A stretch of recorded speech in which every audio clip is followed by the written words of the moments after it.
దినమెల్లా మీ చేతులు చాపి మమ్మల్ని పిలుస్తున్నాం.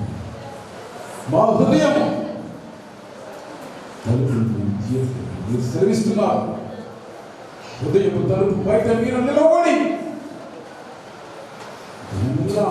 పట్టించున్నారు. మేము మిమ్మల్ని లోనికి ఆహ్వానించలేదని మీరు సెలవిస్తున్నారు. ఎటువంటి వారిగా మేము ఉంటున్నామని లేఖనం తెలియపరుస్తుంది. తలుపు తీస్తున్నాము కానీ మిమ్మల్ని లోపలికి ఆహ్వానించలేని స్థితిలో ఉంటున్నాము. మా కుటుంబం అనేకమైన దుష్టాత్మలతో నిండి లోపలికి ఆహ్వానించలేని స్థితిలో ఉంటున్నాము. మా హృదయం వాటిని మేము శుభ్రం చేసి మిమ్మల్ని ఆహ్వానించేవారు మిమ్మల్ని సహాయం చేసి అనేక పర్యాయాలు మా గురించి మాట్లాడుతున్నారు. అది మేము గ్రహించుకునే వారముగా ఉన్నట్లు సహాయం దయచేయలేదు. సహాయం దయచేసి మా కన్నీటిని వృధా పోలేదు. మీ కొరకు కన్నీరు కాచే వారముగా మా కన్నీటిని మీరు గుర్తిస్తానని సెలవిస్తున్నాను. మేము కన్నీరు విడిచి మీ యొక్క సన్నిధిలో ప్రార్థన చేసే వారుగా ఉన్నట్లు సహాయం దయచేసి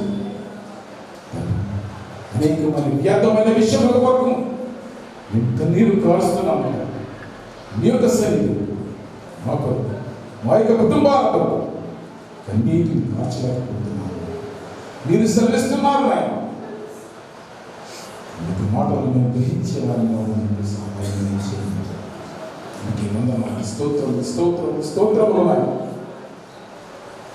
మహాబలుడు, మహోన్నతుడ, సర్వాధికారి, సర్వశక్తిమంతుడు అయిన మాట ఇంకే వందనాలు, స్తోత్రములు స్తోత్రములు స్తోత్రములు. గతించిన కాలంలో మీ యొక్క సజీవమైన రెక్కల చాటును అందరినీ కాచి భద్రపరిచి ఒక విశ్రాంతిని మీ యొక్క పాద సన్నిధిలో మేమందరం కోరుకుని మా యొక్క హృదయాంతరంలో స్తుతించి మహిమపరిచినటువంటి గొప్ప భాగ్యం మాకు దయచేసిన తల్లి ఇంటి పొందిన స్తోత్రం.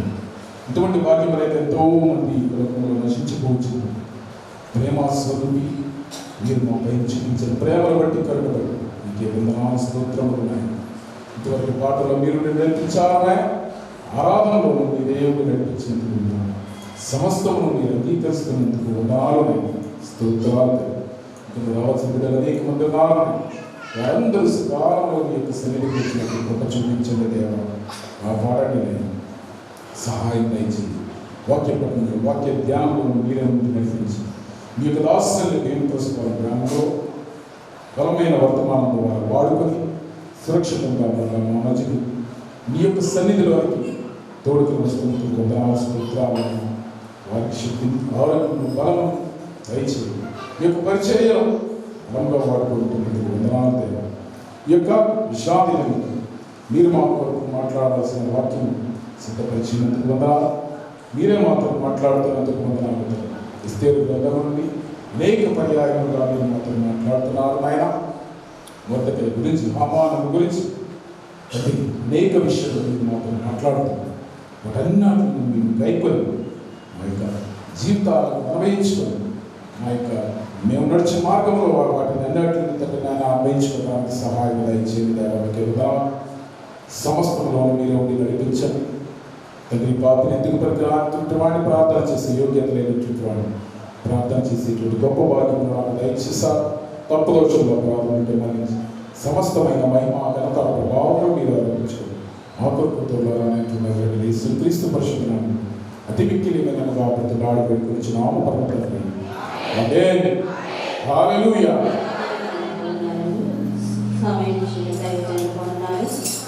కూడి ఉన్న సహోదరి సహోదరులందరూ కూడా నా నిండు వందనాలు తెలియజేస్తున్నాను. ఈ సమయంలో దైవ సన్నిధిలో 54వ కీర్తన మొదటి చరణం నుంచి చివరి చరణం వరకు చదువు దేవుని మాటలు చదువు దేవుని మహిమ బైబిల్లో మనకు కూడా 479వ పేజీ బైబిల్ తెరిచి 54వ కీర్తన చదువుతూ దేవుని మహిమ. దేవా, నీ నామమును బట్టి నన్ను రక్షించు, నీ పరాక్రమను బట్టి నాకు న్యాయం తీర్చుము. అన్యులు నా మీదకి లేచి ఉన్నారు, బలాఢ్యులు నా ప్రాణం తీర్చుచున్నారు. వారు తమ ఎదుట దేవుని ఉంచుకున్న వారు కాదు.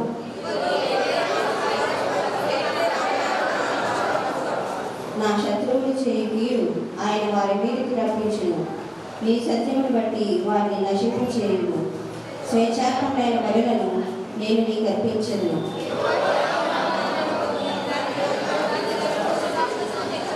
ఆపదలన్నిటిలోనికి ఆయన నన్ను విడిపించేశాను.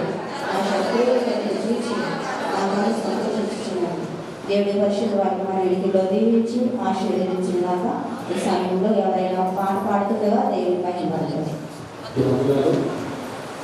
దేవునికి మనకు కలుగును గాక. దేవునికి స్తోత్రం చెల్లిద్దాం. హల్లెలూయా. చెల్లిద్దాం, స్తోత్రం చెల్లిద్దాం. హల్లెలూయా. నీ బ్రతుకు దినములన్నీయు కృపాక్షేమములైనా వెంట వచ్చుటకు కారణం. నీ బ్రతుకు దినములన్నీయు కృపాక్షేమములైనా ఇంత ఉండుటకు కారణం. బ్రతుకు దినములన్నీయు కృపాక్షేమములైనా ఇంత ఉండుటకు కారణం. బ్రతుకు దినములన్నీయు కృపాక్షేమములైనా ఇంత ఉండుటకు కారణం.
గడిచిన వారం ఎస్తేరు గ్రంథం నుండి మనము కొన్ని విషయాలు నేర్చుకున్నాం.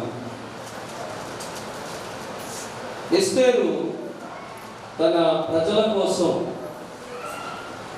చక్కగా ఉపవాసం ఉంది. తన చెలికెత్తలతో కలిపి పనికెత్తలతో కలిపి యూదులందరూ కూడా ఉపవాసం ఉన్నారు. వాళ్ళకు వచ్చిన పరిస్థితిని బట్టి ఈమైతే రాజుగారికి కానీ ఆ కోటలో ఉన్న వారికి కానీ ఈ యూదురాలని ఎవరికి కూడా తెలియదు. అయితే ఈమె ఉపవాసం చేస్తుంది, ప్రార్థన చేస్తుంది. ఎందుకోసం అంటే రాజుగారి ముందుకు వెళ్ళి నిలబడాలి కాబట్టి. తన ప్రజల పక్షంగా మరి రాజు దగ్గర నుంచి ఆయన చేసిన శాసనం ఏదైతే ఉందో అది ఉపసంహరించుకునేటట్టుగా యూదులకి ప్రాణ నష్టం కలగకుండా ఉండడానికి ఆమె ఉపవాసం ఉంది. ఉపవాసాన్ని ముగించుకుని ఆమె వెళ్ళి రాజుగారి ముందు నిలవబడింది. మనము రాజుగారి ముందు నిలబడేటప్పుడు ఆమె పట్ల రాజుగారికి దయ కలిగినట్టుగా తన బంగారు రాజదండాన్ని ఆమె వైపు చాపినట్టుగా మనం చూశాం. ఈమె వెళ్ళి పరిశుద్ధ భూషణాలు ధరించుకుని రాజభూషణాలు ధరించుకుని రాజుగారి ముందు నిలబడి ఆ రాజదండాన్ని ముట్టుకున్నప్పుడు రాజుగారు అడుగుతున్నారట, దేనికోసం వచ్చావు? ఏం కావాలి నీకు? నువ్వు అడిగితే రాజ్యములో సగభాగం నేను నీకు ఇచ్చేయడానికి సిద్ధంగా ఉన్నాను. అసలు అడగకుండా వెళ్ళినందుకు, రాజు పిలవకుండా వెళ్ళినందుకు ఆమె మరణదండన పొందాలి. మరణదండన కాస్త దీవెనకరంగా మారిపోయింది, ఆశీర్వాదకరంగా మారిపోయింది. అలా మారడానికి ఎవరు కారణమయ్యారు? దేవుడు కారణం. దేవాది దేవుడు మరి ఆ యొక్క శాపాన్ని కాస్త మరణదండన కాస్త ఎలా మార్చేశారు? ఆయన దీవెనగా మార్చేశారు. 127 సంస్థానాల్లో సగమైన ఆమెకు ఇచ్చేయడానికి ఆయన సిద్ధమైపోయాడు. అంత గొప్ప దయ రాజుగారికి కలిగేటట్టుగా ఆ ఉపవాస ప్రార్థన, యూదులందరూ చేసిన ప్రార్థన ఎంతగా ఉపయోగపడిందో కదా. అందుకనే ప్రార్థనతో సాధించలేని ఏది కూడా లేదట. మన జీవితంలో ప్రార్థన ప్రార్థన ప్రార్థన ప్రార్థన అంటూ ఉండాలి. అంటమే కాదు, ప్రార్థన చెయ్యాలి. ప్రార్థించేవారిగా ఉండాలి. ప్రార్థన చేసేవారంటే దేవునికి చాలా ఇష్టం. తగ్గించుకునేవారంటే దేవునికి చాలా ఇష్టం.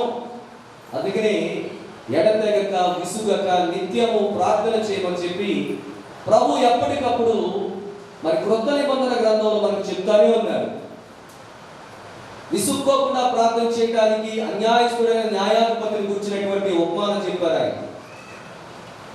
అలాగే ఎడతెగక ప్రార్థన చేయమన్నప్పుడు రాత్రి వేళ, అర్ధరాత్రి వేళ తన స్నేహితులు వచ్చి, ఎవరో బంధువులు వచ్చారు, మరి ఏమైనా ఉందా అని మాటి మాటికి ఇంటికి వచ్చి అడిగినప్పుడు కాదనలేక లేదనలేక ఇచ్చేదానిని గురించి దేవుడు ఉపమానాన్ని ఉదాహరణగా మనకు చూపించారు. ప్రియులారా, ఇలా బైబిల్ గ్రంథంలో ప్రార్థన యొక్క విశిష్టతను తెలుపుతూ, ప్రార్థన యొక్క గొప్పతనాన్ని గురించి బోధిస్తూ అనేకమైన ఉపమానాలు చెప్పారు ఆయన. ఎందుకోసం? ప్రార్థన అంటే ఉపయోగం లేదా? ఎంతో ఉపయోగం ఉంది కాబట్టి, ఎంతో దానివల్ల మేలు జరుగుతుంది కాబట్టి ఆయన చెప్పడమే కాదు, అనుదినము చేసేవారు కూడా. వేకువజామునే లేచి, తెల్లవారుజామునే లేచి, పెద్దల కడనే లేచి వెళ్ళి ఆయన ప్రార్థన చేసే సన్నివేశాలు మన బైబిల్ గ్రంథంలో చూశాం. అలాగే రాత్రి వరకు, మధ్యరాత్రి వేళ కూడా ఆయన ప్రార్థన చేసిన సందర్భాలు, రాత్రంతా ప్రార్థన చేసిన సందర్భాలు, 40 రాత్రులు 40 పగళ్ళు. ఆ వాయిదాల వల్ల, సోమరితనం వల్ల మనం ఎన్నో దీవెనలు పోగొట్టుకుంటూ ఉంటాం, ఎన్నో ఆశీర్వాదాలు పోగొట్టుకుంటాం. చూడండి, వాయిదా ఎందుకు చేస్తాం? సోమరితనం వల్ల. రేపు చేద్దాంలే, రేపు వెళ్దాంలే, రేపు చదువుదాంలే, రేపు తీసుకుందాంలే అనుకునేటప్పుడు ఏమవుతుంది? దీనికోసం ఎలా ఉంది? పెద్దలు వెనకటికో మాట చెప్పారు, ఆలస్యం అమృతం విషం అని. ఆలస్యం చేస్తే అమృతం కూడా ఎలా మారిపోతుందంట? విషంలో మారిపోతుంది. మనం మెడిసిన్ వాడుతున్నాం, సిరప్లు వాడుతున్నాం, టానిక్లు వాడుతున్నాం. ఆ టానిక్ తాగితే బలం, అదే టానిక్ ఆలస్యం చేసి ఎక్స్పైర్ అయిపోతే అదే టానిక్ ఏమవుతుంది? విషం అయిపోతుంది. అది ఎక్స్పైర్ అయిపోయేటప్పటికి, దాని డేట్ దాటిపోయేటప్పటికి, దాని కాల పరిమితి దాటిపోయేటప్పటికి నీకు ఆరోగ్యాన్ని ఇచ్చే టానిక్ కూడా ఏమైపోతుంది? చెప్పాలి ఏమండి? ఆరోగ్యాన్ని ఇచ్చే టానిక్ కూడా ఏమైపోతుంది? విషయంగా మారిపోతుంది. నిజమే, మన జీవితంలో చాలాసార్లు దేవుని విషయంలో, భక్తి విషయంలో, ప్రార్థన విషయంలో ఆలస్యం చేసి మనం పొందుకోవలసిన దీవెనలు, పొందుకోవలసిన ఆశీర్వాదాలు పోగొట్టుకుంటాం.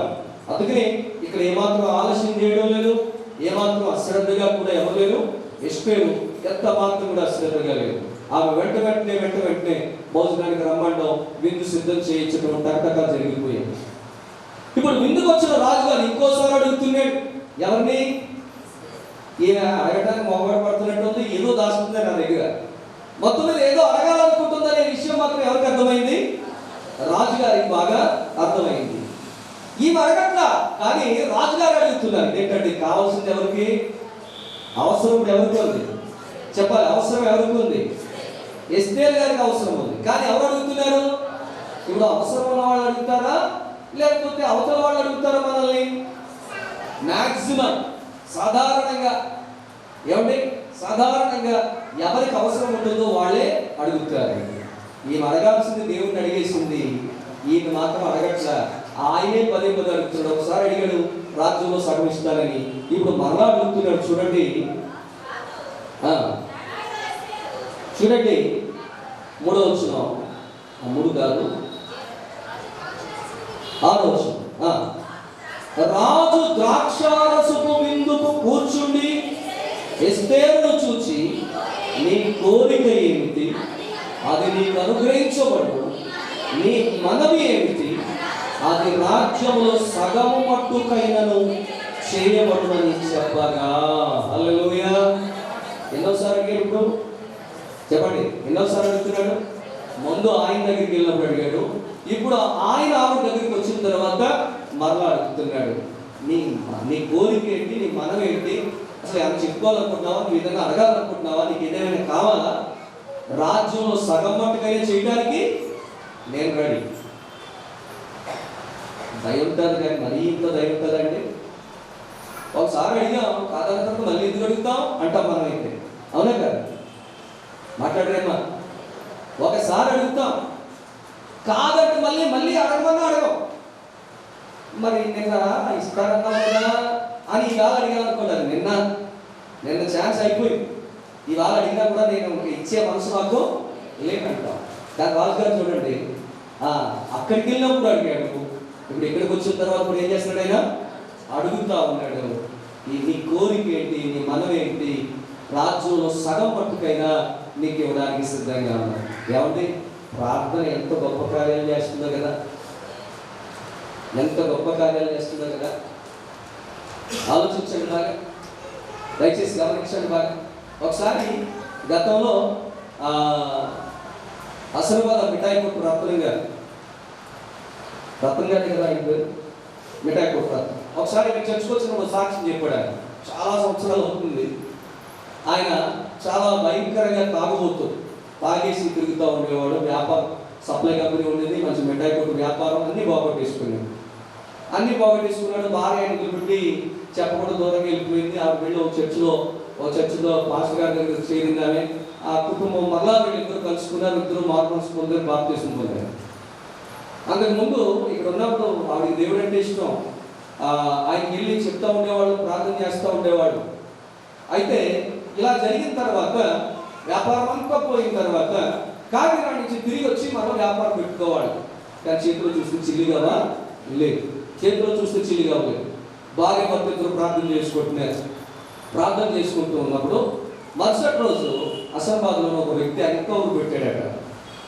రత్నం గారికి కబురు పెట్టి, ఇదిగో రత్నం, నువ్వు మళ్ళీ తిరిగి వచ్చావని తెలిసింది, నీ వ్యాపారానికి డబ్బులు అవసరం అయితే ఎంత కావచ్చు పట్టుకెళ్ళి అని. దేవునికి స్తోత్రం కలుగును గాక. ఈయన అడగడానికి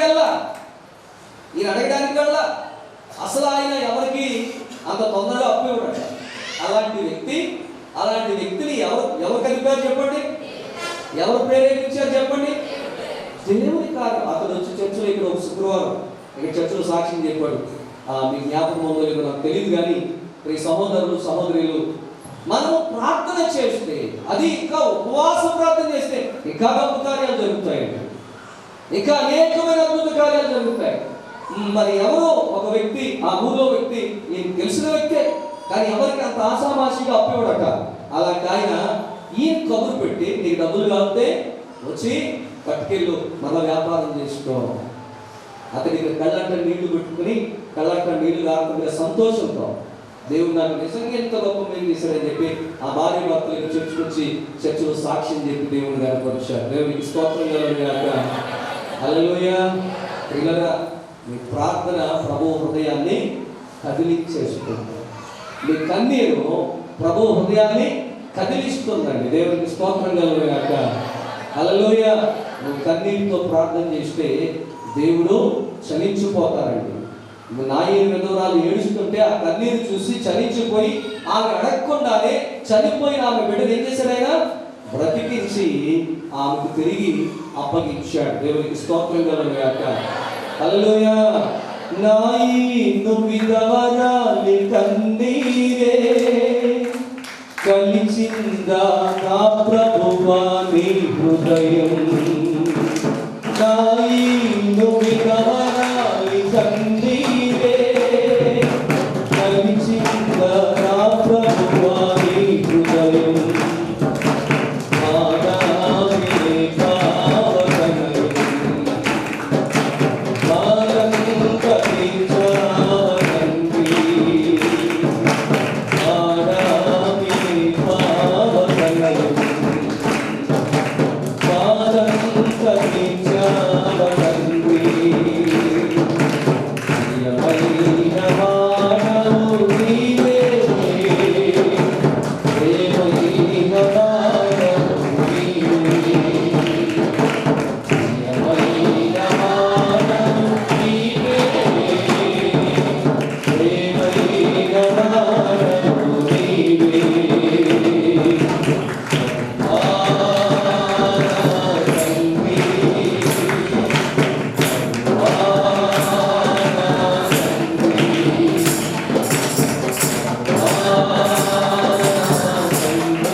హల్లెలూయా.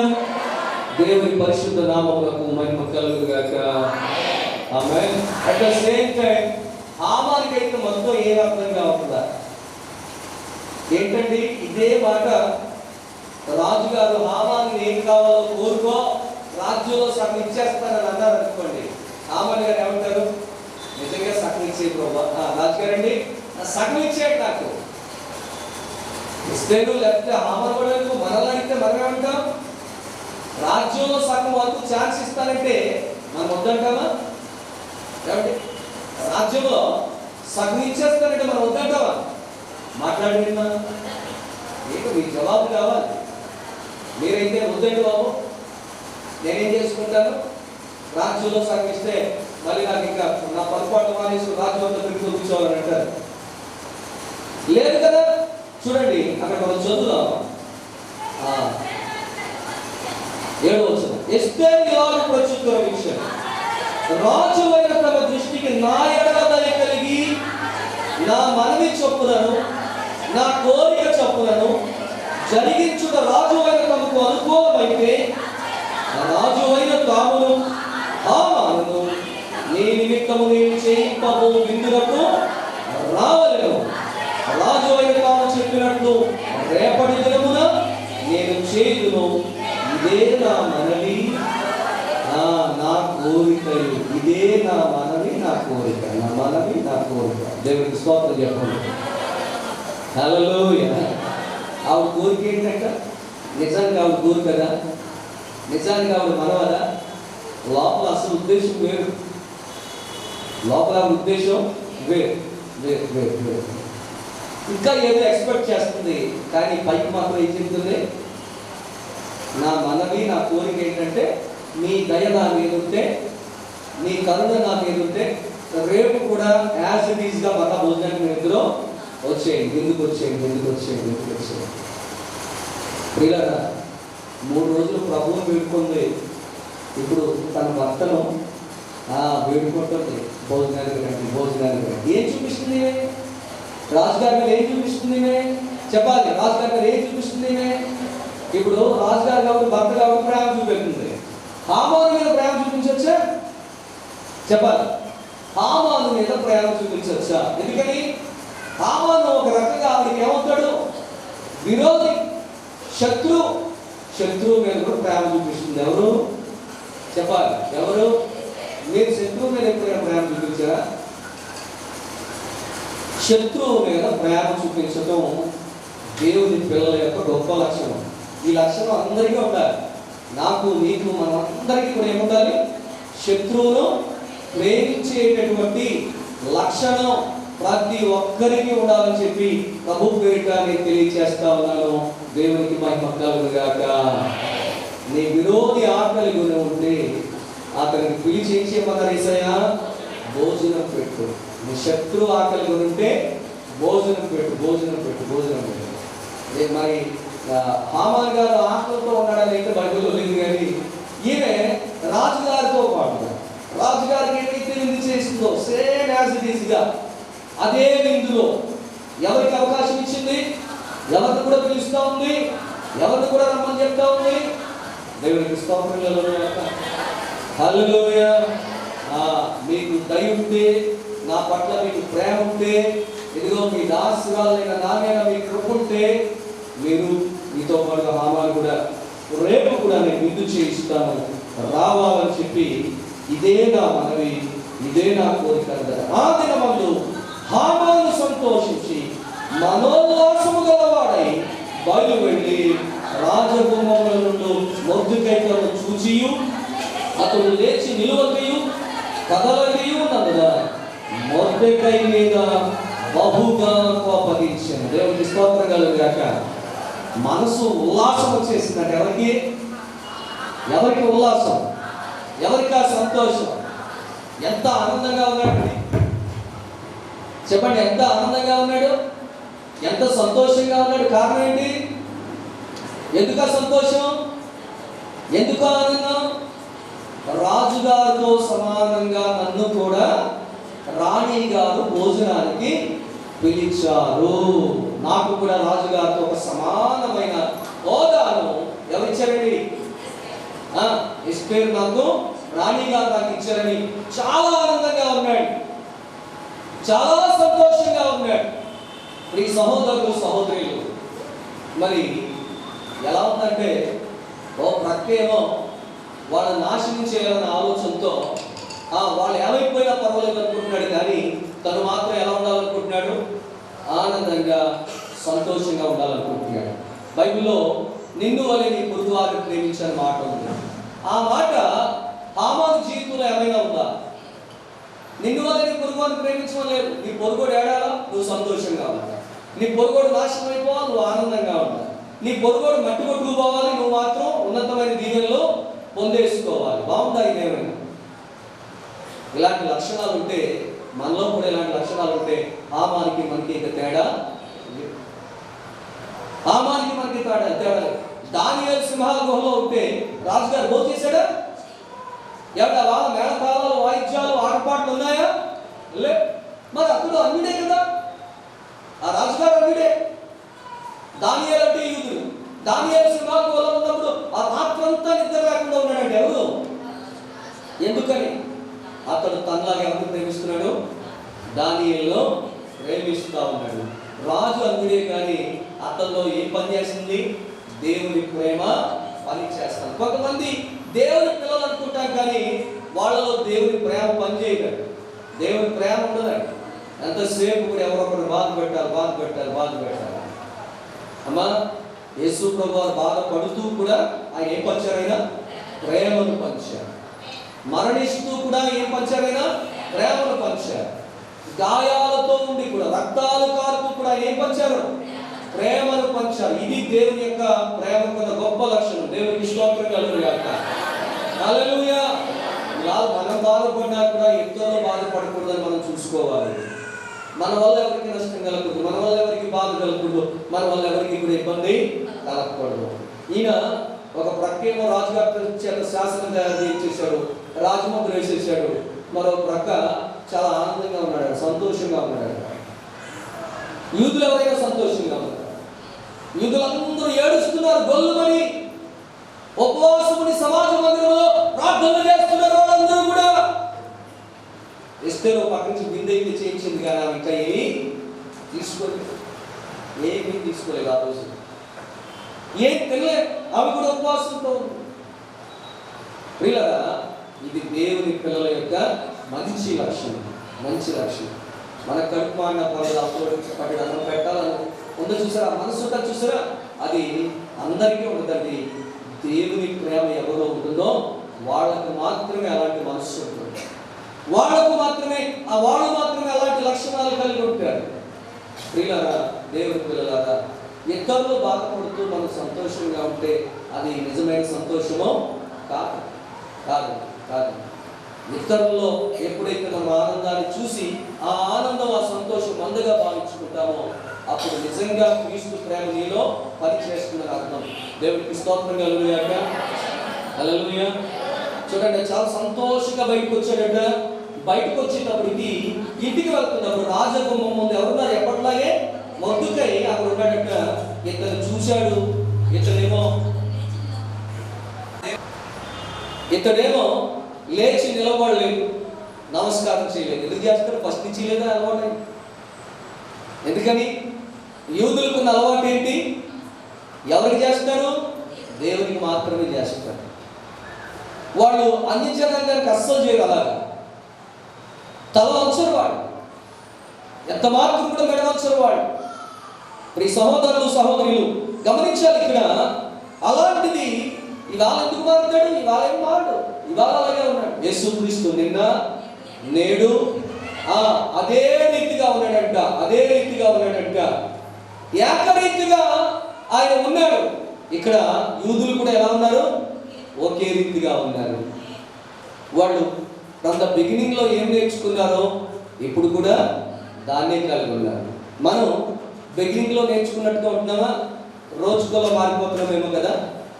చెప్పండి, రోజుకొకలాగా పూటకొకలాగా మారిపోవచ్చా? మనం మాట్లాడరేమా? రోజుకొకలాగా, పూటకొకలాగా, రేపు ఒకలాగా, ఎల్లుండి ఒకలాగా మనం మారిపోవచ్చా? బ్రదర్స్ చెప్పండి. మనం కూడా ప్రభులోకి వచ్చిన తర్వాత నీ మాట అవునంటే అవును, కాదంటే కాదన్నట్టు ఉంటాడు. మారు మనసు పొందిన తర్వాత మన దుర్మార్గం మనసు మనలోకి ఎంత మాత్రం కూడా రావడానికి ఎంత మాత్రం వీలేదు. పాపాలు ఒప్పుకొని విడిచిపెట్టిన తర్వాత తిరిగి మళ్ళా పాపం అనే ఆ బురదలోనికి మనం ఎంత మాత్రం కూడా వెళ్ళకూడదు. దేవునికి స్తోత్రం కలుగుగాక. హల్లెలూయా. ఇప్పుడు తన ముందు మరలా మొర్దుకైని చూడగానే మరలా కోపం వచ్చేసింది. సంతోషం పోయింది, ఆనందం పోయింది, కోపం వచ్చేసిందంట. ఇంటికి వెళ్ళి అయితే హామాను కోపమును అణుచుకొని తన ఇంటికి పోయి తన స్నేహితులను తన భార్య అయిన జెరెషును పిలిపించి తనకు కలిగిన గొప్ప ఐశ్వర్యమును గూర్చి, చాలా మంది పిల్లలు తన కుండుటను గూర్చి, రాజు తనను గనపరిచి రాజు క్రింద నుండి అధిపతుల మీదను సేవకుల మీదను తను ఎలాగూ పెద్ద చేసెనో దానిని గురించి వారితో మాట్లాడాడు. దేవునికి స్తోత్రం చెప్పండి. ఇప్పుడు ఏం చేశాడు? కోపాన్ని అణుచుకుని వెళ్ళాడండి ఇంటికి. ఏమండి, కోపం అంత కోపపడమని ఎవరు చెప్పారు? దాన్ని కంట్రోల్ చేసుకోవడానికి బాధపడమని ఎవరు చెప్పారు? అణుచుకుని ఇంటికి వెళ్ళాడు. కానీ స్నేహితుల్ని భార్యను అందరిని కూర్చోబెట్టాడు, పిలిచాడట. పిలిచి కూర్చోబెట్టి చెప్తున్నాడు తనకు గొప్ప ఐశ్వర్యం కలిగిన విధానం, చాలా మంది పిల్లలు తనకు ఉండడం, రాజు తనను గనపరిచి అధిపతులందరి మీద సేవకుల మీద తను ఎలాగో పెద్దగా చేశాడో దాని గురించి మాట్లాడుతూ పంపించాడంట. రాణి అయిన ఎస్తేరు తాను చేయించిన విందునకు రాజును నన్ను తప్ప మరెవరిని పిలవలేదు. ఎంత బాగా చెప్పుకుంటాడు. నిజమే, హామాన్ గారి ప్లేస్లో ఉంటే మనకు కూడా అలాగే అనిపిస్తుంది. రాజుగారిని నన్నే పిలిచింది, ఇంకా ఎవరు? రాణి గారు. ఇంకెవరిని పిలలేదు అంటే ఏంటి? నేనెంత చెప్పాలి, నేనెంత గొప్ప ఉన్నా కదా. గర్వపడుతున్నాడు, హెచ్చించుకుంటున్నాడు. ఏం చేస్తున్నాడు చెప్పండి? గర్వపడుతున్నాడు, హెచ్చించుకుంటున్నాడు. బైబిల్లో మాట ఉంది, నాశనానికి ముందు గర్వం నడుస్తుందంట. చెప్పండి, నాశనానికి ముందు ఏం నడుస్తుందట? గర్వం. ఎవరి?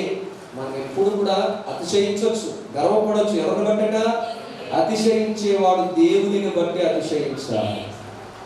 కొందరు గుర్రములను బట్టి, కొందరు రథములను బట్టి అతిశయపడతారు. మేమైతే దేవుని బట్టి, జీవము కలిగిన దేవుని బట్టి మనం నాకున్న ప్రభువుని బట్టి నేను గర్వపడుతున్నాను, నాకున్న ఆయన ఇచ్చిన రక్షణను బట్టి గర్వపడుతున్నాను, దేవుడు నాకు ఇచ్చిన దీవెనను బట్టి నేను గర్వపడుతున్నాను. దేవునికి స్తోత్రం కలుగుగాక. హల్లెలూయా. అసలు దేవుడే లేకపోతే నేనే లేను. నా ప్రియ సహోదరులు సహోదరులు దయచేసి గమనించండి. చాలా గొప్పగా చెప్పుకుంటున్నాడు. రాజుగారు నన్ను అందరి మీద గొప్ప ఉడికం చేశారు. రాణి గారు నన్నేమో, రాజుగారిని నన్ను తప్ప ఇంకెవ్వరిని కూడా భోజనానికి పిలవలేదు. అంతేకాదు రేపు కూడా, ఎప్పుడు చెప్పండి, రేపు కూడా నాకేముంది? రేపటి దినమున కూడా రాజుతో కలిసి విందులకు రమ్మని నాకు సెలవైనదని తెలియచేశాను. హల్లెలూయా. అన్ని చెప్పేసుకున్నాడు. ఇప్పుడు దాకా అతను చెప్పిన అన్ని ఏంటండి? ఇప్పుడు దాకా తన స్నేహితులకి భార్యకి చెప్పిన ఏంటి? అన్ని ఏం చెప్పుకున్నాడు? గొప్పలు చెప్పుకున్నాడు. చెప్పండి, ఏం చెప్పుకున్నాడు? గొప్పలే కదా. ఆ గొప్పలు చెప్పుకుని చివరి చిన్న బాధ చెప్పాడట. ఏంటో బాధ? అయితే యూదుడైన మొర్దెకై రాజ గుమ్మమున కూర్చుని ఉండుట నేను చూచునంత కాలము ఆ పదవి అంతటి వల్ల నాకు ప్రయోజనం ఏమీ లేదని అతడు చెప్పగా. హల్లెలూయా, హల్లెలూయా. చెప్తాం, స్తోత్రం చేయలేదా? సొమ్మేముందండి నాకు? దేవుడు ఎంత గొప్ప పదవి ఇచ్చినా, రాజుగారు ఎంత పెద్ద పదవి ఇచ్చినా నాకున్న పదవికి విలువ లేదు. ఎవరున్నంత కాలం? ఆ మొర్దెకై వాడు ఉన్నాడు చూసారా బొమ్మ దగ్గర. ఎందుకంటే నేను ఎంత పెద్ద పదవిలోకి వచ్చినా, పెద్ద పదవిలో లేనప్పుడు వాడు నమస్కారం చేయలేదు, పెద్ద పదవిలోకి వచ్చిన తర్వాత కూడా వాడు నాకు నమస్కారం చేయలేదు. ఏం కోరుకుంటున్నాడు అతను? ఎవడు ఏం కోరుకుంటున్నాడు? ఘనత కోరుకుంటున్నాడు. కానీ బైబిల్లో మాట ఉంది, నన్ను గనపరచు వారిని నేను గనపరుస్తా. ఇప్పుడు మొర్దెకై ఎవరిని గనపరుస్తున్నాడు? మొర్దెకై ఏమో దేవుని గనపరుస్తున్నాడు, హామానేమో తనను గనపరచాలని కోరుకుంటున్నాడు. దేవునికి స్తోత్రం కలుగుగా. హల్లెలూయా, హల్లెలూయా. చెప్పండి, స్తోత్రం చెప్పండి. హల్లెలూయా. ప్రియులారా, ఘనత దేవుడికి ఇవ్వాలి, మనుషులకు కాదు. మనుషులకి ఇవ్వాలి, కానీ ఎవరి తర్వాత? దేవుని తర్వాత. ఇతడు దేవుని ఘనతిస్తుంటే హామానేమో తనకు ఘనత కోరుకుంటున్నాడు. కాబట్టి నాకు ఆ ఘనత ఉండదు వీడు ఉన్నంతకాలం. ఎందుకంటే నాకు ఎంత పెద్ద పదవి వచ్చినా కూడా, ఎంత ఉన్నత స్థితిలో నేను ఉన్నా కూడా వాడు నాకు ఏం చేయట్లేదు, నాకు మెడం చుట్టలేదు, నాకు నమస్కారం చేయట్లేదు. దేవుడికి స్తోత్రం కలుగుతుంది. ప్రియులారా, ఇలాగని చెప్పి బాధపడ్డప్పుడట వెంటనే భార్య గారు సలహా ఇచ్చారు. భార్య పేరు ఏం పేరు? జెరేషు. ఏం పేరంటే భార్య పేరు? జెరేషు. అతని భార్య అయిన జెరేషు అతని స్నేహితులు అందరూ 50 మూరల ఎత్తు గల ఒక ఉరికొయ్య చేయించుము, దాని మీద మొర్దెకై ఉరి తీయింపబడినట్లు రేపు నీవు రాజుతో మనవి చేయము, తరువాత నీవు సంతోషముగా రాజుతో కూడా విందునకు పోదువు అని అతనితో చెప్పిరి. ఈ సంగతి హామానునకు యుక్తముగా కనబడినందున అతడు ఉరికొయ్య ఒకటి సిద్ధము చేయించెను. హల్లెలూయా, హల్లెలూయా. చెప్పండి, స్తోత్రం చెప్పండి. హల్లెలూయా. ఏమండి, భార్య మంచి సలహా చెప్పాలి. స్నేహితులైనా సరే ఏం చెప్పాలి? మంచి సలహా చెప్పేవాళ్ళు ఉండాలి. అంతేగాని ఇతరులకు హాని కలిగించే సలహాలు మనం చెప్పటం వల్ల మనం తీసుకున్న గోతిలో మనమే పడతాం. అందుకు హామాను కుటుంబమే అందుకు నిదర్శనం. హామాను భార్య భర్తలో సంతోషాన్ని చూస్తుంది, భర్త మెచ్చుకునేటట్టుగానే ఆలోచిస్తుంది తప్ప అది ఎంతవరకు మంచిదా చెడ్డదా అన్న ఆలోచన ఆవిడికి లేదు. నా భర్త సంతోషంగా ఉంటే చాలు. ఏమంటే మీలో ఎంతమంది మీ భర్త సంతోషంగా ఉండాలని కోరుకుంటున్నారు?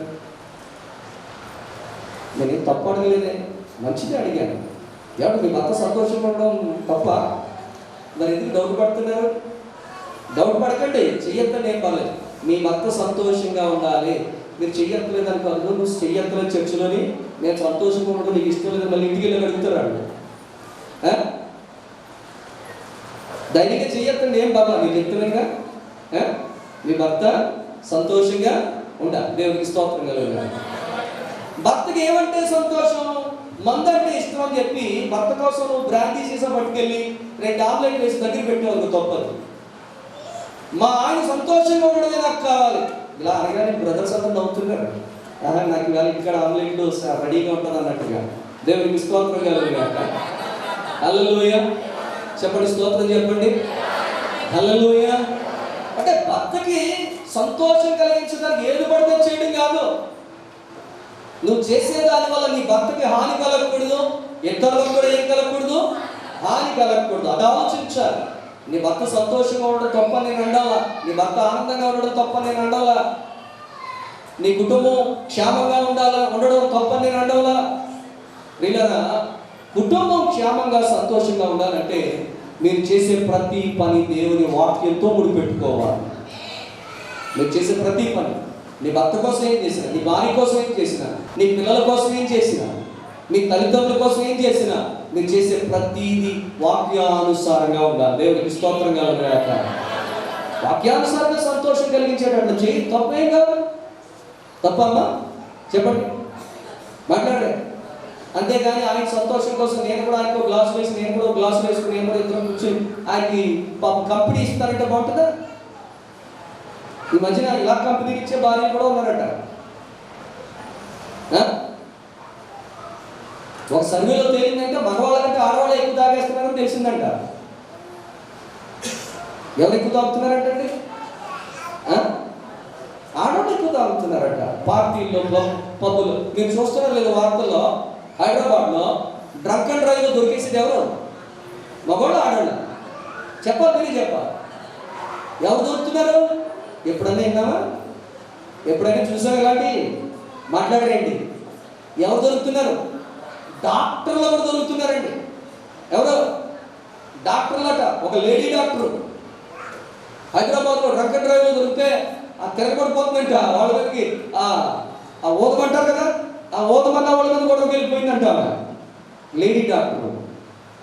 చూడండి ఎంత భయంకరంగా ఉన్నాయి పరిస్థితుల్లో. ప్రియ సహోదరులు, సహోదరులు, ఈ జెరేషు ఉంది చూశారు. ఈ జెరేషు ఒక తన భర్త సంతోషం కోసం ఏమని చెప్తుంది? ఆ స్నేహితులు కూడా ఎంత మంచి స్నేహితులు.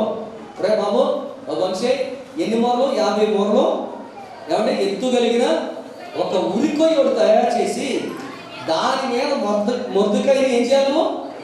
ఉరికించేసేటట్టుగా రాజుగారి దగ్గర ఆర్డర్ తీసుకునిరా, ముందు ఆర్డర్ పట్టురా, ఆ తర్వాత నువ్వు భోజనానికి విందుకి వెళ్ళిపోయాను. ఏమండి, గొడవలు ఒకవేళ ఏదైనా నీ కుటుంబంలో వచ్చినప్పుడు నీ భర్త గొడవకి వెళ్తానంటే ఆఫ్ చేయాలి, కానీ నువ్వే రెచ్చగొట్టి గొడవలకి పంపకూడదు. నువ్వే రెచ్చగొట్టి ఏం చేయకూడదు? గొడవలకు పంపకూడదు. అందులోకి ఆడవాళ్ళు మాట్లాడే కొన్ని మాటలు మనిషికి ముందు, మగవాళ్ళకి ముందే పౌరుషాన్ని తెప్పిస్తాయి. ఆడవాళ్ళు ఎక్కువగా భర్త మీద ప్రయోగించే మాట ఏ మాట తెలుసా? నువ్వు మగవాడు కాదా అంటారంట. నువ్వు చేతకాలం, ఇలాంటి చేతకాలం చేసుకున్నానా చీనప్పుడు అంటదంట. అనమాకండి, దయచేసి రెచ్చగొట్టి నీ భర్తని గొడవల మనిషిగా, హంతకుడిగా, దుర్మార్గుడిగా మార్చద్దండి. ఏమండి, చచ్చిన పావులా ఉన్నావు, సవరదద్దమలా ఉన్నావు, చేతకానిలో ఉన్నావు, నువ్వు అసలు మగోడువేనా, నీకు రోషం ఉందా, మేషం ఉందా? ఎందుకొచ్చింది మండి? ఒకవేళ బ్రదర్స్ వాళ్ళు అలా అన్నారే అనుకోండి, యోబు గారిని జ్ఞాపకం చేసుకోండి. యోబు గారిని జ్ఞాపకం చేసుకుంటే యోబు గారిని అలాగే రెచ్చగొట్టడానికి ట్రై చేసింది ఎవరు? యోబు గారి భార్య. రెచ్చగొట్టడానికి ట్రై చేస్తే యోబు గారు ఏమన్నారు? అదన్నమాట. గట్టిగా చెప్పండి అండి, ఏమంటే బ్రదర్స్ గట్టిగా చెప్పండి. అది ఒక ఏమన్నా రేపు నుంచి మళ్ళీ మా ఆవిడ నాకు భోజనం పెడతాం, తీసొక్కేదో అని అంటారా? దేవునికి స్తోత్రం కలుగుతాయి. మా ఆవిడ కానీ మూర్ఖురాలు అన్నాను అనుకోండి, నా పని అయిపోయింది అనమాట. వెంటనే బ్యాగ్ సర్దేసుకుని పుట్టింటికి పోతుంది. ఇంకా అక్కడి నుంచి నా పని వంటగదిలో పడి కొట్టుకోవాలి మీరు అంటారా? గద్దించేటప్పుడు గద్దించాలి, ఖండించేటప్పుడు ఖండించాలి, ప్రేమించేటప్పుడు ప్రేమించాలి. దేవునికి స్తోత్రం కలుగుగా చేద్దాం. స్తోత్రం చెల్లిందా? హల్లెలూయా, హల్లెలూయా. ప్రియులారా, నీ భర్త సంతోషం, తాగితే సంతోషం, రేపు పొద్దున్న ఆ లివర్ పాడైపోయి దగ్గుతున్నప్పుడు, ఆ నోట్లోంచి బ్లడ్ పడుతున్నప్పుడు నీకు సంతోషంగా ఉంటుందా? మాట్లాడి కప్పుకుంటారు, బ్లడ్ నోట్లోంచి ముద్దల కింద పడిపోతూ ఉంటుంది, ఊపిరితిత్తులు పాడైపోయి, లివర్ పాడైపోయి. ఏమండి, ఆ వాళ్ళు నువ్వే కదా ఆమ్లెట్ వేసి పెట్టావు, ఆ రోజు నువ్వే కదా ఇంట్లో కూర్చొని తాకండి, బయట తాకండి అని చెప్పేసి నువ్వే సలహా చెప్పావు. మంచి మాటలతో నీ భర్తను ఏం చేయాలి? మార్చుకోవాలి. ఒకవేళ నీ భర్తకు అలాంటి అలవాటు ఉంటే, నీ పిల్లలకు అలాంటి అలవాటు ఉంటే ఏం చేయాలి? మంచి మాటలతో నువ్వేం చేయాలి? మార్చుకోవాలి. ఇప్పుడు ఎందుకు వచ్చిన గొడవలండి? దేవుడు మీకు ఉన్నత స్థానం ఇచ్చారు, రాజుగారు మిమ్మల్ని తన దగ్గర ఉన్నత పదవి ఇచ్చారు మీకు. చాలా ఒకడు మీకు నమస్కారం పెట్టకపోతే మీకు పోయిందే ఉంది అని ఒకవేళ జరేష్ అలా అనుంటే తన ప్రాణానికి నష్టం కలిగేదా, హాని కలిగేదా? ఆలోచించండి ప్రియ సహోదరులు, సహోదరులు. ఇలా మనం రెచ్చగొట్టి పంపించేస్తాం, రేపు పొద్దున ఆ రెచ్చిపోయి గొడవలకు వెళ్ళి ఆ గొడవలో ఏ బుర్రో బద్దలాసిపోయి ఒక 20 కుట్లో 30 కుట్లో పడి చిన్న మెదడు సిగ్గుపోయి బయటకు వచ్చేస్తే ఏంటి పరిస్థితి? మాట్లాడే కాస్త ఉప్పు కారం ఎక్కువ వేసి పెట్టి కోపం బాగా రప్పించి ఎవరికి? దేవునికి స్తోత్రం చెల్లిందా? హల్లెలూయా. ఒకవేళ డాక్టర్ గారు చెప్పకముందే మనం ఉప్పు కారం తగ్గించేసుకుంటే బీపీలు గట్ట రావు మనకి. దేవునికి స్తోత్రం చెల్లిందా? హల్లెలూయా. నా ప్రియ సహోదరులు, సహోదరులు, దయచేసి మనం గమనించాలి. ఈ స్నేహితులు, రెండవది ఈ భార్య అయిన జరేషు, ఇద్దరూ కలిసి ఎవరిని రెచ్చగొట్టారు? చెప్పాలి, ఎవరిని రెచ్చగొట్టారు? హామానుని రెచ్చగొట్టారు. ఇప్పుడు మనం చూస్తాం, నయమాను ఉన్నాడు. నయమానికి కోపం ఎక్కువ. వ్యాధిగ్రస్తుడే కానీ, కుష్ఠరోగే కానీ అతనికి ఏమి ఎక్కువ? కోపం ఎక్కువ. యోర్దాను నదిలోకి వెళ్ళి 7 సార్లు మనకు కానీ ఇంకేమొచ్చేసిందంట? నేనేమో వచ్చి దైవసేవకుడు వచ్చి నా ముందు నిలబడి చేయి తల మీద వేసి ఇలా ఆడించి నన్ను బాగు చేయాలని అనుకున్నాను. తీరా చూస్తే అతను లోపల నుంచి బయటకు కూడా రాలేదు. సేవకుడితో కబురు పంపించాడు. ఇంతకంటే శ్రేష్టమైన నదులు నా దేశంలో లేవా అని చెప్పి కోపం వచ్చి అతను ఏం చేశాడట, వెనక్కి తిరిగి వెళ్ళిపోవడానికి ప్రయత్నం చేశాడు. ఒక్క పనుడండి, తన దగ్గర సేవకుడు అండి, ఆ రథంతో కూడా గుర్రం నడిపేవాడు. ఒక సైనికుడు అన్నాడట, నాయనా ఆ ప్రవక్త ఏమడిగితే చెయ్యవు నువ్వు, ఒకసారి ఆలోచించు. నువ్వు కోపడి వెళ్ళిపోతే నీ జబ్బు తగ్గిపోతా, నువ్వు ఎందుకు వచ్చావు? తగ్గించుకోవడానికి కదా వచ్చావు. ఆయన చెప్పినట్టు చేస్తే తగ్గిపోవచ్చు కదా, ఎందుకు కోపం ఎందుకు? మెల్లగా చెప్పాడు. చూడండి, అతను చెప్పిన మాటకి అంతటి కోపంతో ఊగిపోయిన నయమాను కాస్త ఏమైపోయాడు, సౌమ్యంగా అయిపోయాడు. అమ్మా, నీ భర్త కోపంతో ఊగిపోతూ వచ్చాడనుకో, నువ్వేం చేయాలా? ఏం చేయాలా చెప్పాలి. మీకు ఎవరికి ఇష్టం లేనట్టు అందుకే మాట్లాడలేదు. మీరు ఏం చేయాలి? చల్లారిపోయే మాట మాట్లాడాలి. అందుకని శాఖకాంత అద్దమును ఎదవను అలాంటోడు నువ్వు ఇలాంటోడు నువ్వు అని చెప్పేసి రెచ్చగొట్టి నీ కుటుంబాన్ని పాటు చేసుకోవద్దు. దేవుడికి స్తోత్రం కలుగుయా, హల్లెలూయా. పిల్లల్ని కూడా మనం అలా పెంచకూడదండి. పిల్లల విషయంలో కూడా అందుకనే కోపము రేపక, తండ్రులారా మీ పిల్లలకు కోపము రేపక ప్రభువు యొక్క బోధలోను శిక్షలోను వారిని పెంచండి. ఎంత మంచి మాట చెప్పాడు ఆయన. కోపాలు రేపుకోవడం ఎందుకండి? సమస్యలు తెచ్చుకోవడం ఎందుకండి? ప్రియ సహోదరులు సహోదరులు, ఇక్కడ ఆ నయమాని యొక్క సేవకుడైతే ఇతర కోపాన్ని చల్లార్చే మాటలు చెప్పాడు. ఇప్పుడు ఈ జెరెషు మరి ఈ యొక్క హామాన్ గారి యొక్క స్నేహితులు ఏం చెప్పారు? ఏం చేశారు? మాట్లాడే మంచి చెప్పారు, చెడు చెప్పారు. అవునా కదా చెప్పండి. అక్కడ ప్రేమ ఉండాలి కానీ ఉండాల్సింది ద్వేషమో కాదు. దేవునికి స్తోత్రం కలుగుతారు. ఒకవేళ మనం అనుకుందాం, హామాన్ గారి భార్య జెరెషు అతని స్నేహితులు, ఎందుకంటే ఇది మనకు వద్దండి, పోతే పోనామండి, వాళ్ళని దేవుడే చూసుకుంటాడు, అందులో దారిలో పోయి ఎవరో మొరిగారు అనుకుందాం, ఎవరో ఏదో అన్నారు అనుకుందాం, దాన్ని మీరేం పట్టించుకోకండి అని చెప్పి వీళ్ళు స్నేహితులు ప్లస్ ఈమె కూడా చెప్పుకుంటే నేను అనుకుంటాను ఒకవేళ మరణాన్ని నుంచి హామాను తప్పించబడి ఉండేవాడేమో. దేవుడికి స్తోత్రం కలుగుగాక, హల్లెలూయా. ఆ ఈగోయే కదా అతన్ని పాడు చేసింది. అతని ఈగో ఏంటంటే అందరూ నమస్కారం పెడుతున్నాడు, వీడు పెట్టట్లేదు. దాని గురించి మొత్తం యూదులందరినీ చంపేయాలని చూశాడు. అసలు యూదులన్న వాళ్ళే ఆ 127 సంస్థానాల్లో లేకుండా చేయాలనుకున్నాడు. దేనివల్ల? చిన్న ఈగో. చెప్పండి ఏంటది? చిన్న ఈగో. ఏమండి, ఈగో ప్రతి మనిషికి ఉంటుందంట, లేకుండా ఉండదంట. కానీ ఆ ఈగో వల్ల ఇలాంటి నష్టాలు రాకుండా మాత్రం చూసుకోండి. దేవునికి స్తోత్రం కలుగుగాక, హల్లెలూయా. భార్య విషయంలో, భర్త విషయంలో, పిల్లల విషయంలో, స్నేహితుల విషయంలో, ఎరువు పొరుగు వారి విషయంలో మనం ఆ ఈగోకి మనం ఏమి ఇవ్వకూడదు, చోటు ఇవ్వకూడదు. ఈగో అంటూ వచ్చిందంటే, ఆ గర్వం అంటూ వచ్చిందంటే, అతిశయం అంటూ వచ్చిందంటే మనం ఎవరిని బట్టి అతిశయించాలంట? దేవుణ్ణి బట్టి మాత్రమే మనము అతిశయించాలి అని చెప్పి దేవుని యొక్క వాక్యము స్పష్టంగా తెలియచేస్తా ఉంది. దేవునికి మహిమ కలుగుగాక. ఇప్పుడు వీళ్ళు చెప్పిన ఆలోచనలు బాగా వచ్చేసినాయి. ఏమండి, ఒకవేళ మీ భార్య జెరెషులా కాకుండా, మీ స్నేహితులు హామాన్ స్నేహితుల్లా కాకుండా మీ కోపం సల్లార్ చేశారు అనుకోండి.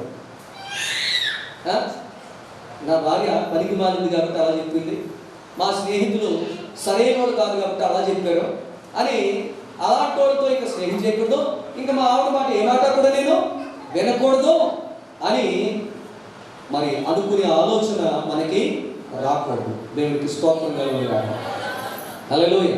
కొంతమందికి అలాగా రెచ్చగొడితే ఇష్టం. ఏమండి, భార్య అలా రెచ్చగొడితే ఇష్టం, కొంతమందికి ఆ స్నేహితులు అలా రెచ్చగొడితే ఇష్టం.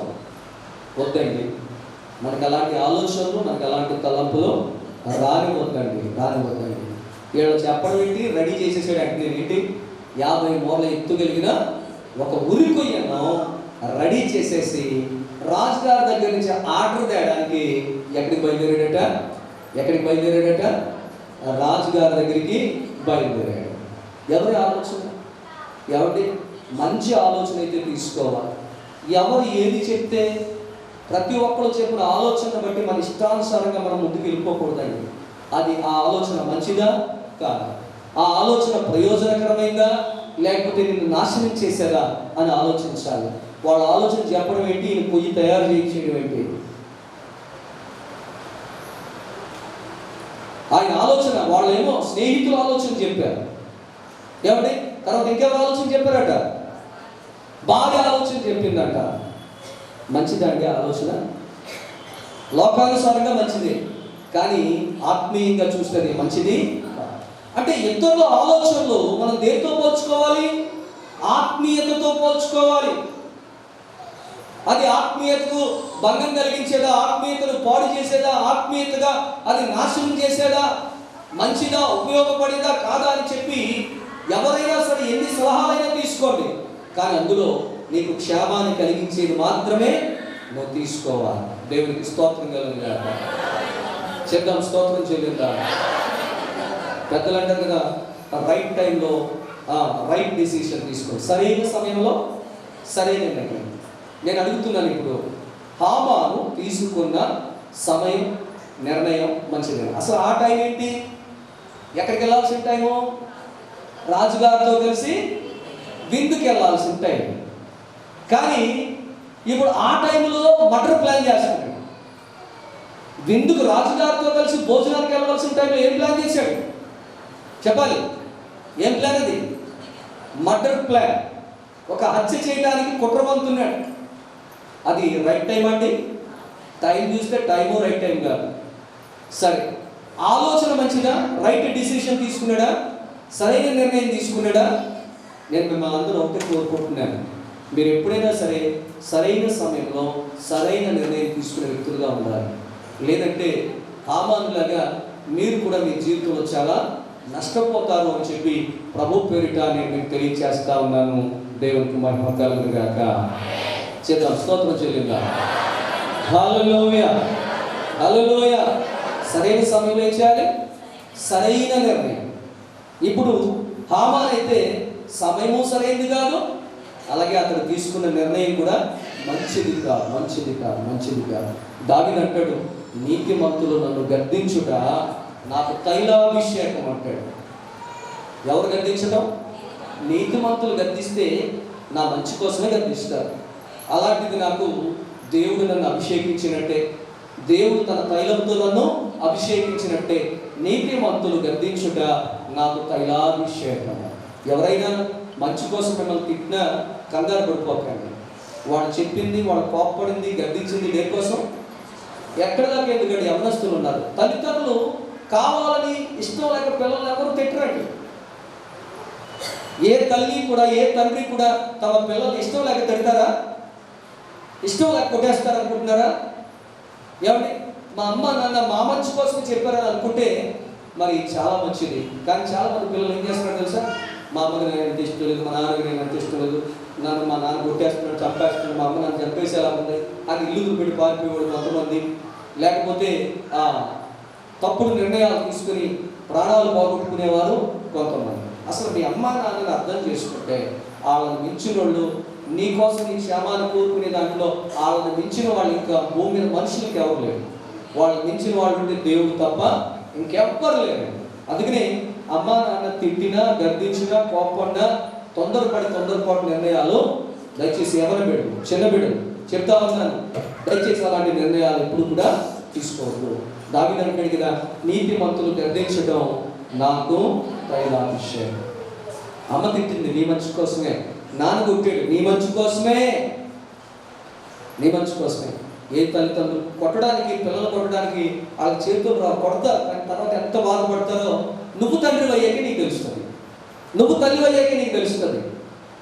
మా అమ్మ నన్ను అప్పుడు తిట్టు ఊరుకుందిరా బాబు, నేనైతే తిట్టడుగా చంపేద్దామంత కోపం వస్తుంది నాకు. అని ఎప్పుడు అనిపిస్తుంది చెప్పాలి?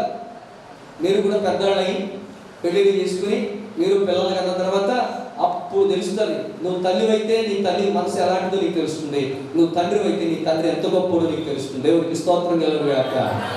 హల్లెలూయా, హల్లెలూయా. అందుకని వాళ్ళు ఎవరంటే మన క్షేమాన్ని కోరుకునేవారు, మన కేర్ టేకర్స్, మనకి అన్ని విషయాల్లో కూడా మనం జాగ్రత్తగా చూసుకునేవారు భూమి మీద ఉన్నారు అంటే అది కేవలం తల్లి తండ్రి తప్ప ఇంకెవ్వరు కాదని చెప్పి నేను ప్రభు పేరిట మనం చేస్తా ఉన్నాను. దేవుని నామానికి మహిమ కలుగుగాక. హల్లెలూయా, హల్లెలూయా. ఏమండి, ఇలాగ రెచ్చగొట్టే స్నేహితులు మనకు అవసరమా?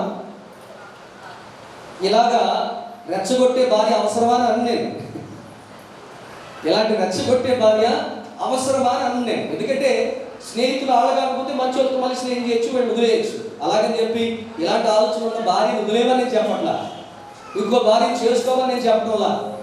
ఆ భార్య యొక్క మనస్సు పరివర్తన చెందేటట్లుగా, లేకపోతే మరి యోబు గారు ఎలాగైతే తన భార్యను గద్దించాడో, భయం చెప్పాడు, బుద్ధి చెప్పాడో, అలాగే ఈ జరేషు లాంటి భార్య ఒకవేళ ఉంటే ఏం చేయాలి చెప్పండి?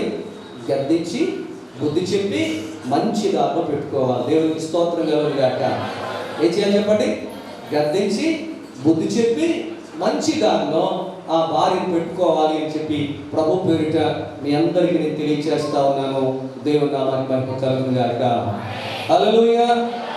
అది యుక్తిగా కనిపించదు. చాలా తెలివైన ఆలోచన అనుకున్నాడట. ఎంతకంటే తెలుగు తక్కువ ఆలోచన ఇంకొకటి లేదు. ఒక్కొక్కసారి చెడు కూడా మనకు చాలా మంచిగా కనిపించేస్తుంది. మంచి ఏమో చెడ్డగా కనబడుతుంది. మంచి చెప్తే చెడ్డ అనుకుంటారు కొంతమంది. అలా నేను చాలా మందికి మంచి చెప్పి చెడ్డోడు అయిపోయాను. చాలా మంది మంచిని చెడుని ఇష్టపడినంత త్వరగా దేన్ని ఇష్టపడరు? మంచిని ఇష్టపడరు. వాళ్ళు ఇష్టపడకపోయినా పర్లేదు, కానీ మనం చెప్పడం మాత్రం మాట్లాడదు. వాళ్ళు మనం ఏం చేయాలి?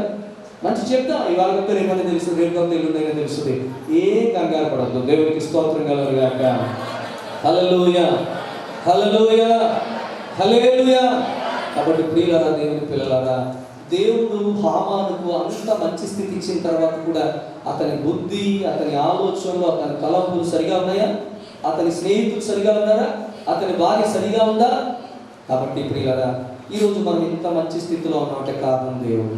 అలాగే చెప్పి మనకి ఎలాంటి స్నేహితులు ఉన్నా, ఇలాంటి భార్య, ఇలాంటి ఆలోచనలు చెప్పడం నీ భార్య మొదలు పెట్టినా, దానివల్ల నువ్వు అదే సరైన నిర్ణయం అని అనుకున్నా, దానివల్ల చాలా నష్టపోతావు. అందుకనే నీ స్నేహితులు చెప్పే ఆలోచన మంచిదా కాదా తెలియాలంటే నీకు వాక్యం తెలియాలి. నీ భార్య చెప్పే ఆలోచన మంచిదా కాదా అని చెప్పి నీకు తెలియాలంటే నీకు దేవుడితో సహవాసము నువ్వు కలిగి ఉండాలి. అందుకనే నేను అంటాను, ఇలాంటి మాయోపాయాలలో మనం పడకుండా ఉండాలంటే దేవునితో సహవాసం తప్పనిసరి. ఖచ్చితంగా మనం అందరం కూడా దేవునితో సహవాసం కలిగి ఉండాలి. దేవునికి స్తోత్రం కలుగుగాక. చెప్దాం, స్తోత్రం చెల్లిందా? హల్లెలూయా, హల్లెలూయా, హల్లెలూయా, హల్లెలూయా. నా ప్రియ సహోదరులు సహోదరులు, ఈరోజు వాక్యం విన్న తర్వాత, ఈరోజు విన్న వాక్యాన్ని బట్టి ఒకవేళ నీ జీవితంలో నిన్ను వల్ల నీ పొరుగువారిని ప్రేమించలేకపోతున్నావేమో. హామానులా నువ్వు కూడా కోపాన్ని పెట్టుకుని కోపాన్ని కలిగి నువ్వు ఆ కోపాన్ని బయటికి చూపించలేక, లోపల అణుచుకోలేక నువ్వు బాధపడుతున్నావేమో. అసలు తన కోపమే తన శత్రువు అని చెప్పి పెద్దలు చెప్తా ఉన్నారు. కోపపడు కానీ పాపం చేయదని చెప్పి దేవుడు చెప్తా ఉన్నారు. ఇప్పుడు కోపంతో ఇప్పుడు ఏం చేయడానికి సిద్ధపడుతున్నాడు? హామాను ఏం చేయడానికి సిద్ధపడుతున్నాడు? పాపం చేయడానికి, లేకపోతే మొర్దెకైని నాశనం చేయడానికి, యూదులందరినీ నాశనం చేయడానికి అతను సిద్ధపడుతున్నాడు. ఒకవేళ నీలో ఎలాంటి కోపపు ఆలోచనలు ఏమైనా ఉంటాయి, దయచేసి దాన్ని ఇక్కడే ఇప్పుడు ఏం చేద్దాం? విడిచిపెట్టేద్దాం. అలాంటి రెచ్చగొట్టే వారితో స్నేహాన్ని విడిచిపెట్టేద్దాం. ఒకవేళ నీ భార్య అలాగా నేను రెచ్చగొట్టే పరిస్థితిలో ఉంటే, ప్రియులారా, యోబు గారుగా మంచిగా భార్య మీద ఏం దెబ్బలాడలేదు, కానీ యోబు గారు ఏం చేశాడైనా చాలా సింపుల్గా చిన్నగానే ఇబ్బంది లేకుండా ఆమెను గద్దించాడు. మూర్ఖురాలు మాట్లాడినట్టు మాట్లాడుతున్నాం అని గద్దించడంతో పాటుగా దేవుడు చేసిన మేలును అక్కడ ఏం చేశాడు? జ్ఞాపకం చేశాడు. దేవుని వలన మేలు అనుభవించు మాట ఇప్పుడు దాకా మనం అనుభవించిన అన్ని మేలులే. అసలు ఏ కష్టమో ఎప్పుడు మనం చూడలేదు. శ్రమ అంటే తెలియదు, బాధ అంటే తెలియదు, వ్యాధి అంటే తెలియదు. ఎన్నాళ్ళు దేవుని వల్ల మేలు అనుభవించాం, కీడు అనుభవింప పడమా?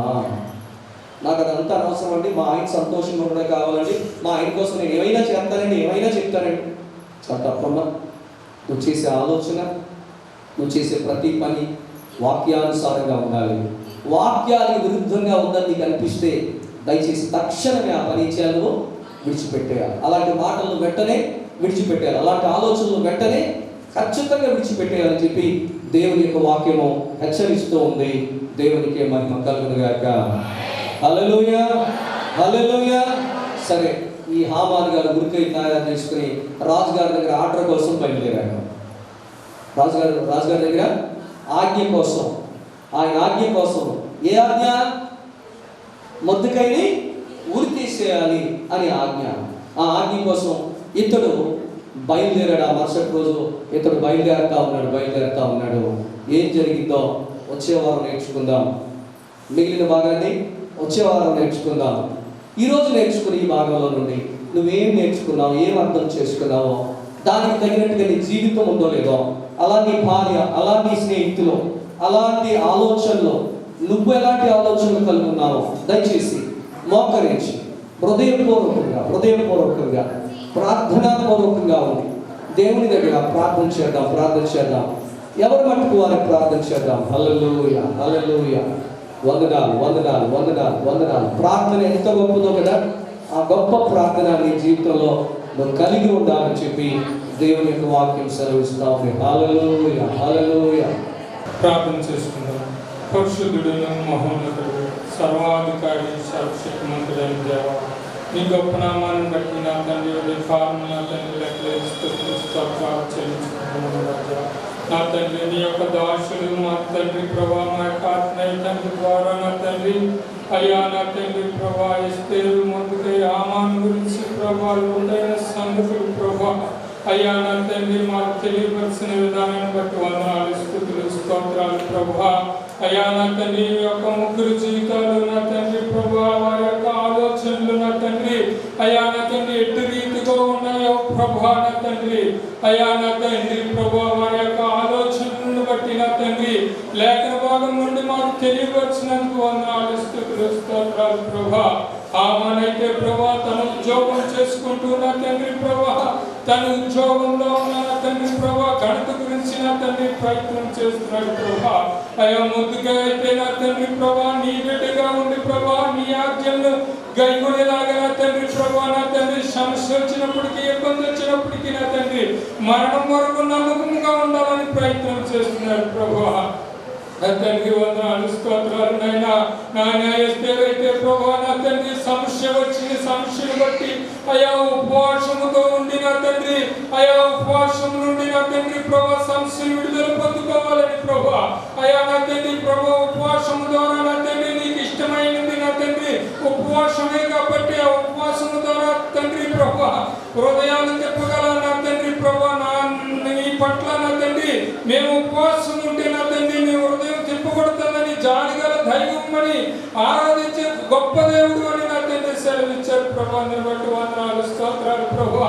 ఉపవాసం ద్వారా నా తండ్రి రాజులో నా తండ్రి దయ పుట్టించింది ప్రభా. వందనాలు, స్తోత్రాలు ప్రభా.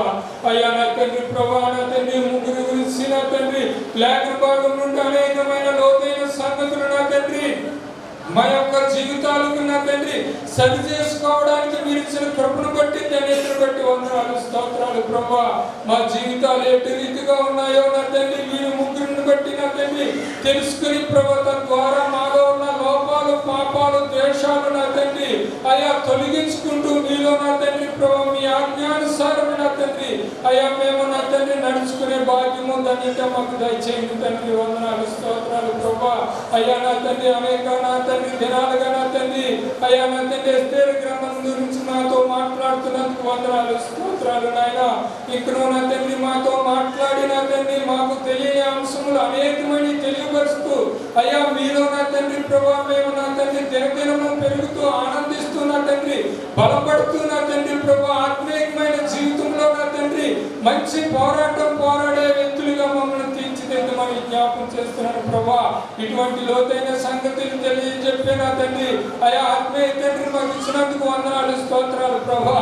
అయ్యా నా తండ్రి వినగల మనస్సును గ్రహించగల హృదయమును మా అందరికీ దయచేస్తూ మీ పట్ల నా తండ్రి ప్రణాళికంగా ఆలోచిస్తూ అయ్యా నా తండ్రి ప్రభా నా తండ్రి ధైర్యంగా మేము నడుచుకునే భాగ్యము మాకు దయచేయమని నజరేయుడైన యేసుక్రీస్తు నామమును బట్టి అడిగి పెట్టుకుని ప్రార్థన చేస్తున్నాం తండ్రి. ఆమేన్. దేవుని పరిశుద్ధ నామమునకు మహిమ కలుగును గాక. ఆమేన్, ఆమేన్. ఈ సమయంలో ప్రార్థన ఆశీర్వాదంతో ముగించుకుందాం. దయచేసి అందరూ కూడా ప్రార్థనాపూర్వకంగా ఉందాం, ప్రార్థన చేసుకుందాం. అందరూ కూడా మోకరించి ఇంతవరకు ఆత్మీయంగా మనల్ని బలపరిచి ఆరాధనలో మనకు పాలు పంపలించి మనలను సజీవుల లెక్కలో ఉంచిన దేవునికి 2 చేతులు పైకెత్తి కృతజ్ఞతాస్తుతులు స్తోత్రాలు చెప్దాం. అందరూ ప్రార్థనలో ఏకీభవించండి. స్తోత్రాలు స్తోత్రాలు స్తోత్రాలు స్తోత్రాలు స్తోత్రాలు స్తోత్రాలు స్తోత్రాలు. ప్రార్థించుకుందాం. మహాపరిశుద్ధుడైన మా దేవ, మమ్మల్ని మిక్కిలిగా ప్రేమించిన మా ప్రియమైన పరలోకపు తండ్రి, సృష్టికర్త, జీవాధిపతమైన దేవ, మీ యొక్క పరిశుద్ధమైన ఘనమైన ఉన్నతమైన నామమును బట్టి మీకు వందనాలు, కృతజ్ఞత, స్తుతి, స్తోత్రాలు మేము చెల్లిస్తూ ఉన్నాం. ఇంతవరకు ఈ ఆరాధనకు మీరు అధ్యక్షులుగా ఉండి మీ ఆత్మ స్వాధీనంలో ఆధీనంలో ఈ ఆరాధన అంతటిని జరిపించినందుకు వందనాలు తండ్రి. మాకంటే అందచందములు కలిగిన వారు, ఐశ్వర్యవంతులు, జ్ఞాన విజ్ఞానులు ఎంతో మంది నశించిపోయినప్పటికీ ఏ అర్హత యోగ్యత లేని మమ్మల్ని మీరు ప్రేమించి మీ సన్నిధికి వచ్చి మీలో ఆనందించి మమ్మల్ని ఆరాధించే భాగ్యాన్ని మా అందరికీ ఇచ్చినందుకు వందనాలు చెల్లిస్తూ ఉన్నాం తండ్రి. పాటల ద్వారా మహిమ పొందినందుకు వందనాలు, ధ్యాన కీర్తన ద్వారా మహిమ పొందినందుకు వందనాలు. వాక్య భాగముల నుండి, ఎస్తేరు గ్రంథం నుండి మరిన్ని విషయాలు మాకు నేర్పించినందుకు వందనాలు చెల్లిస్తూ ఉన్నాం తండ్రి. వ్యక్తపడిన వాక్యము అందరి హృదయాల్లో పదిలపరచండి. వాక్యానుసారంగా ప్రతి ఒక్కరు జీవించినట్లుగా సహాయం దయచేయమని కోరి ప్రార్థన చేస్తూ ఉన్నాను తండ్రి. మీకు వందనాలు, అన్ని విధాలుగా కృప చూపించండి నాయన. నా తండ్రి మీకు స్తోత్రాలు. పరిశుద్ధాత్మ దేవుడా మీకు ఈ కృతజ్ఞతాస్తుతులు చెల్లిస్తూ ఉన్నాను. ఈరోజు ఆరాధనలో పాల్పంపులు పొందిన బిడ్డలందరినీ మీ చేతులకు అప్పగిస్తున్నాను. చంటి బిడ్డలను, చంటి బిడ్డ తల్లులను, నాయన గర్భిణీ స్త్రీలను, మరి సండే స్కూల్ బిడ్డలను, యవన కుమారులను, యవన కుమార్తెలను మీ చేతులకు అప్పగిస్తున్నాను. వివాహాలు కావలసిన వారిని, అయ్యా చదువుకుంటున్న బిడ్డలను, నా తండ్రి ఉద్యోగాలు లేని వారిని, ఉద్యోగాలు చేస్తున్న వారిని కూడా మీ చేతులకు అప్పగిస్తున్నాను నాయన. రక్షణ లేని బిడ్డలను మీ చేతులకు అప్పగిస్తున్నాను ప్రభు. స్తోత్రాలు నా ప్రభు. మీ కృతజ్ఞతాస్తుతులు చెల్లిస్తున్నాను అయ్యా. మరి వివాహాల కుటుంబ గృహస్థ జీవితంలో ఉన్నవారిని మీ చేతులకు అప్పగిస్తున్నాను. మధ్య వయస్కులను, వృద్ధులను, విధవరాండలను, అనాథ బిడ్డలను మీ చేతులకు అప్పగిస్తున్నాను. ఈ సంఘం ద్వారా రక్షించబడి పనిపాటు కొరకు దూర ప్రాంతాలు వెళ్ళిన వారిని, దూరదేశాలు వెళ్ళిన వారిని, అయా చదువుల కొరకు వెళ్ళిన వారిని, ఉద్యోగాల కొరకు వెళ్ళిన వారిని, అయా వివాహాల అత్తవారులకు వెళ్ళిన వారిని కూడా మీ చేతులకు అప్పగిస్తున్నాను నా తండ్రి. ప్రతి ఒక్కరిని మీ చేతులకు అప్పగించినట్టుగా నాయన మీ చేతులకు అప్పగిస్తున్నాం తండ్రి. బిడ్డలు చేసిన వ్యాపారములు, ఉద్యోగములు, పాడి పంటలు, చేతి వృత్తులు, కుల వృత్తులను మీ చేతులకు అప్పగిస్తున్నాను. సమస్తము మీ చేతులకు అప్పగించినట్టుగా రాబోయే 6 దినాలు సోమవారం యేసు నామములు దీవించబడుదురు గాక, మంగళవారము యేసు నామములు దీవించబడుదురు గాక, బుధవారము యేసు నామములు దీవించబడుదురు గాక, గురువారము యేసు నామములు దీవించబడుదురు గాక, శుక్రవారము యేసు నామములు దీవించబడుదురు గాక, శనివారము యేసు నామములో దీవించబడుదురు గాక. అయ్యా 6 దినాలు ఆయుర ఆరోగ్యాలతో, భోగభాగ్యాలతో, సుఖ సౌఖ్యాలతో వర్ధిల్లి మళ్ళీ ఆదివారం మిమ్మల్ని ఆరాధించడానికి మందిరానికి రావడానికి సహాయం చేయండి. మీ రాకడలో మీ రాజ్యం మమ్మల్ని అందరినీ జ్ఞాపకం చేసుకోండి తండ్రి. అలాగే రాకపోకల్లో ప్రయాణాలు తోడుగా ఉండండి. ఇప్పుడు ఎవరికి రాదు వారిని క్షేమంగా సురక్షితంగా చేర్చండి ప్రభువా. మీకు స్తోత్రాలు. బిడ్డల గుంపులు ఇప్పించిన ఈ కానుకలను, దశమ భాగములను, ప్రతిష్ఠించిన అర్పణలను, ప్రథమ ఫలములను, మొక్కుబడులను మీ చేతులకు అప్పగిస్తున్నాను. సమస్తమును యేసు నామములో అంగీకరించబడునుగాక. వారి నిమిత్తమై మీ గుంపులు విప్పబడి ప్రతి వారి కోరిక యేసు నామములో తృప్తిపరచబడునుగాక. దేవానికి వందనాలు. అన్ని విధాలుగా సహాయం చేయండి.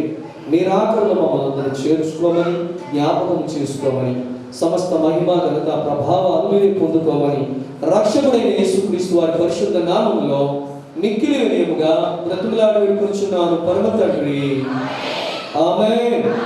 మన తండ్రి అయిన యెహోవా దేవుని ప్రేమ, ఆయన ప్రియకుమారుడు రక్షకుడైన ప్రభువైన యేసుక్రీస్తు వారి కృపయు, పరిశుద్ధాత్మ దేవుని యొక్క ఆదరణ, దేవుని సహవాసము, సమాధానము, సంతోషము ఇప్పుడునూ ఎల్లప్పుడూ ఆయన భయభక్తులు గల వారికి, ఇంతవరకు ఈ కాలంలో పాల్పొంపులు పొందిన బిడ్డలకును, సమస్త పరిశుద్ధులకు, సార్వత్రిక సంఘములకును సదాకాలం నిత్యము తోడేండి నడిపించును గాక. ఆమేన్. యేసు రక్తమే జయం, సిలువ రక్తమే జయం. ప్రభు యేసు నామమునకే సంపూర్ణ విజయం, అపవాద క్రియలకు నష్టం కలుగును గాక. ఆమేన్. ఆమేన్. ఆమేన్.